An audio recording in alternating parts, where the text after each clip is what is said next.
ভিখারি দূরে ভিখারি রে আগো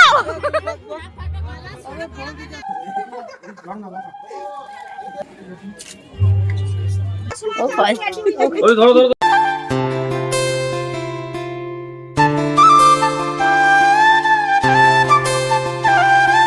মিষ্টি ডেলি ব্লগে আপনাদের সকলকে স্বাগত। আজকে মিষ্টির মামার বিয়ে, তাই সকাল সকাল মিষ্টির মামা খাচ্ছে চিড়ে দই। তারপরে এই একটা নিয়ম শুরু হয়েছে, এটাকে কি বলে আমি জানি না, তবু আমি আমার ভাষায় বলছি চাল ভাঙা। তবে এই চাল ভাঙার নিয়মটা কি আপনাদের আছে প্লিজ কমেন্ট করে জানাবেন যে আছে কিনা, কার কার আছে। আর তারপরে আমরা সকালবেলায় উঠেই দেখছি ওরা মাছ ধরছে, মানে আমার মাসির ছেলে মেয়ে মানে ছেলেরাই সবাই মিলে, মাসি মামা ছেলেরা মাছ ধরছে। আর ওটা কিন্তু নিজস্ব পুকুর, কারণ ওদের বাড়ির পেছনেই আছে পুকুর, আর সেই পুকুরে হচ্ছে মাছ। আর কত মাছ দেখুন, আর এই মাছটি কিন্তু দিনের বেলায় হবে ভোজ। ওরা নিজেদের পুকুরের টাটকা মাছ ধরে কিন্তু মানে ভোজ হবে। আর এই জিনিসটা কিন্তু আমি বলবো এক কথায় গ্রামেই দেখা যায়, কারণ শহরে এই জিনিসটা খুব একটা দেখা যায় না। আর তারপরে মাছ ধরা হয়ে গেল। আর এদিকে আমি চলে এসেছিলাম, তখন দেখছি ঠাকুরমশাই চলে এসেছে। ঠাকুরমশাই বিয়ের সব আয়োজনগুলো করছে। আর তার পাশেই সেই যে মাছগুলো ধরা হয়েছিল সেই মাছগুলো দাদা আর মামা দুজনে মিলেই কাটাকাটি করছে, কারণ দিনের বেলা ভোজের মাছ এগুলো, আর বাকি পরের দিনে মাছ তোগুলো আলাদা মাছ। আর এদিকে তারপরেই ঠাকুরমশাই গায়ে হলুদের জন্য বাকি সব রেডি করছে। আর তারপরে আমরা সবাই মিলে দাদাকে খুব গায়ে হলুদ মাখাচ্ছিলাম এবং খুব মজা করছিলাম। কপালে কেউ হাত দাও না, এদিকে দাও।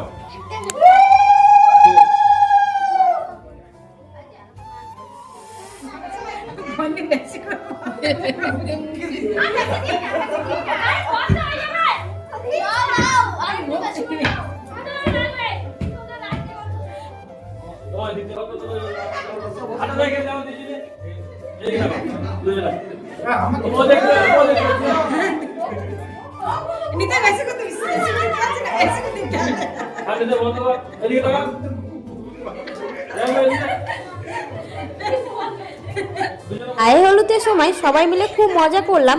আর এদিকে ঠাকুরমশাই কিন্তু আবার বসে পড়েছে। আর এখন হবে নানিমুখ। আর নানিমুখ হয়ে যাওয়ার পরই তারপরে আমাদের নয়, মেয়ের গায়ে হলুদ এবং সব কিছু নিয়ে যাবে। আর সেই তত্ত্বগুলোই আমি আর সবাই মিলে বের করে দিয়েছিলাম। আর সেটাই একটু ছবি তুলে আপনাদের দেখাচ্ছি যে মেয়ের জন্য আপাতত এখন কী কী তত্ত্ব যাবে।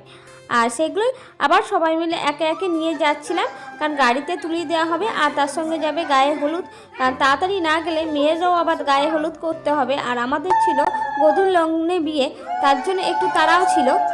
তবে তোমাদের দাদাভাইও কিন্তু অনেক কাজ করছিল, কারণ ওর হাতেও কিন্তু ছিল একটা তত্ত্ব।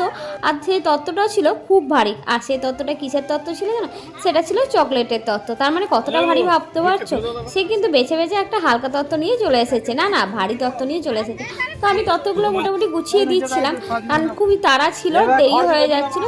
এবার গায়ে হলুদ যতক্ষণ না মেয়ের বাড়ি না যাচ্ছে, মেয়েরও গায়ে হলুদ হবে না, তো সেই রীতিমতো কোনো রকমে গুছিয়ে নেওয়া হলো। তারপরে চলে গেল মেয়ের বাড়ি গায়ে হলুদ রওনা দিতে। আর এদিকে ফটোগ্রাফার বলছে চলো অনেকগুলো ছবি তুলতে হবে, তার জন্য দাদাকে নিয়ে আমরা সবাই মিলে কিন্তু চলে এসেছিলাম। আর আমরা যেখানে এসেছিলাম সেটা ছিল হাই রোড।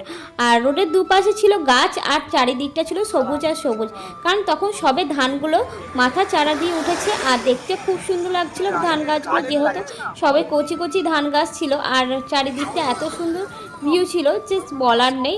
আর রাস্তা দিয়ে লোকজন যাচ্ছিল, অনেকে তাকাচ্ছিল, যেহেতু এখানে ছবি তুলছে আর ওকে দেখছিল। মাঝে মাঝে তো ফটোগ্রাফার বলছে একবার রাস্তায় বস, এ কর ও কর, যেহেতু বন্ধু হয় সেক্ষেত্রে তুই তো গাড়ি করছিল। আমিও একটু মজা করছিলাম তখন। আমার রাস্তায় বসে পড়েছি, ছি। তো আপাতত ফটো আমাদের প্রায় তোলা হয়ে গেল। এরপর যাব বাড়ি। আর বাড়ি গিয়েও কিন্তু আরও অনেক নিয়মকানুন আছে। আর সেই নিয়মকানুনের মধ্যে দিয়ে কত আনন্দ করলাম সেগুলো তো আপনাদেরকে দেখাতে হবে। আর সেই দেখানোর জন্যই তো ভিডিওটা করা। এবার তো জামাইদের পালা, জামাইদের নিয়ম। তাই আমরা আবার বাড়ি চলে এসেছিলাম। বাড়ি এসে দেখছি আমার কর্তামশাইকে দিয়ে করানো হচ্ছে অনেক কাজ। আর সেই কাজের মধ্যে একটা কাজ হলো তাকে কাটতে হবে পুকুর। এই পুকুরটা বিশাল বড় নয়, পুকুরটা ছিল ছোট্ট পুকুর। মানে সামান্য একটুখানি গর্ত করতে হবে। আর একটা জামাইকেও দায়িত্ব দেওয়া হয়েছিল, তাকে তুলতে দিয়েছিল, এটাকে কি বলে আমি কিন্তু ভুলে গেছি, যদি আপনাদের মনে থাকে প্লিজ আপনাকে জানাবেন। আর এই জিনিসটাকেই কিন্তু ওকে নিয়ে যেতে হবে ওই পুকুরের ওপরে বসাতে, আর সেটাই ওরা করছিল। আমি জানতাম ওই বড় বৌদিটাই মাছ, তাছাড়া কেউ মাছ। শাশুড়ি বলে পায়ে ধরে বৌদি দেওয়া বন্ধ হয়ে যায়। দাদা এদিকে তাকাও একবার। ঠিক আছে ওই ধরো ধরো।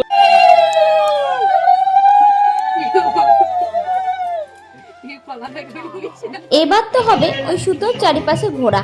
আমার মনে হয় হিন্দু ধর্মে একটু বেশি নিয়ম আছে বিয়ের সময়, আর অন্য ধর্মে জানি না কতটা আছে, কিন্তু হিন্দু ধর্মের একটু অনেক বেশি বেশি নিয়ম আছে আর অনেক ধরনের নিয়ম আছে, কিন্তু এই নিয়মের মাধ্যমে কিন্তু অনেক মজা আনন্দ হয়। আর এই সুতোটার ভেতর দিয়ে একবার ঢুকতে হবে, একবার বেরোতে হবে। এই 7 বার করার পর সেই সুতোই আবার হাতে বাঁধা হবে দাদা। আর সেই বাঁধা সুতোর খোলা নিয়ে একটা মজার অনেক খেলা হয়, আর সেই মজার খেলা দেখার জন্য এই ভিডিওতে তো সম্ভব নয়, নেক্সট ভিডিওতে আপনাদের দেখাবো। দুপুরে নিয়ম কারণ তো সব শেষ, এবার তো আমাদের রেডি হতে হবে, কারণ গধূর লগ্নে বিয়ে, আর আমরা প্রথমেই বেরিয়ে যাব বরকে নিয়ে। আর এদিকে আমরা রেডি হয়ে নিয়েছি, আর দাদাকে খাওয়াচ্ছিল মাসি মিষ্টি। বেরোনোর সময় মাসিকে বলে গেল দাদা আমি ঝি আনতে যাচ্ছি, কিন্তু কথাটা শুনতে একটু ভালো লাগে না, কিন্তু এরও একটা মানে আছে। আমরা প্রায় মেয়ের বাড়ি পৌঁছে গেছি, আর এই জায়গাটা কোথায় চিনতে পারছেন আপনারা? চিনতে পারলে কমেন্ট করে জানাবেন। আর আমরা পৌঁছানোর পরেই চলে এসেছিল মেয়ের বাড়ির লোকজন। তারপরেই আমরা গাড়ি থেকে নেমে পৌঁছে গেলাম মেয়ের বাড়ির সামনে। আর এই যে দেখতে পাচ্ছেন এটা হলো আমাদের কোলবর। আর তারপরে আশীর্বাদ পর্ব শুরু হয়ে গেছিল, আর যিনি আশীর্বাদ করছেন তিনি হলেন আমার দাদার শাশুড়ি। এসেই আমরা চলে গেছিলাম বৌদির কাছে, বৌদির সঙ্গে দেখা করতে। আর তারপরে ওদের বিয়ে শুরু হয়ে গেছিলো, কারণ আগেই বলেছিলাম ওদের কিন্তু গধূলি লগ্নে বিয়ে। আর এই বিয়ের কিন্তু প্রতিটা নিয়ম কিন্তু আমরা তুলে ধরেছিলাম, কারণ আমার ইচ্ছে ছিল যে দাদার বিয়ের পুরো ভিডিওটাই আমি করব।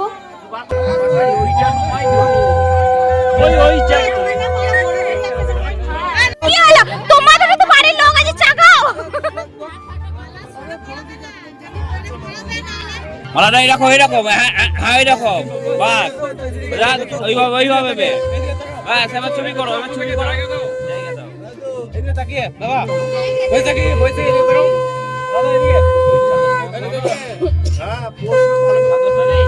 আপনারা আশীর্বাদ করুন যাতে ওদের দাম্পত্য জীবন অনেক সুখের হয়।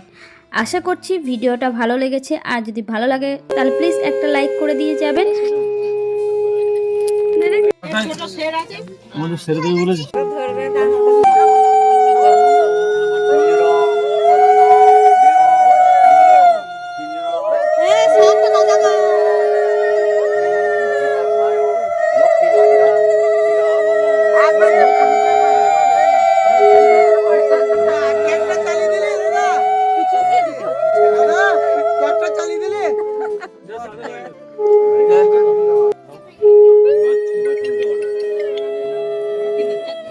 ওদের বিয়ে তো সম্পূর্ণ হয়ে গেল, আর আমার ভিডিও আজ এই পর্যন্তই।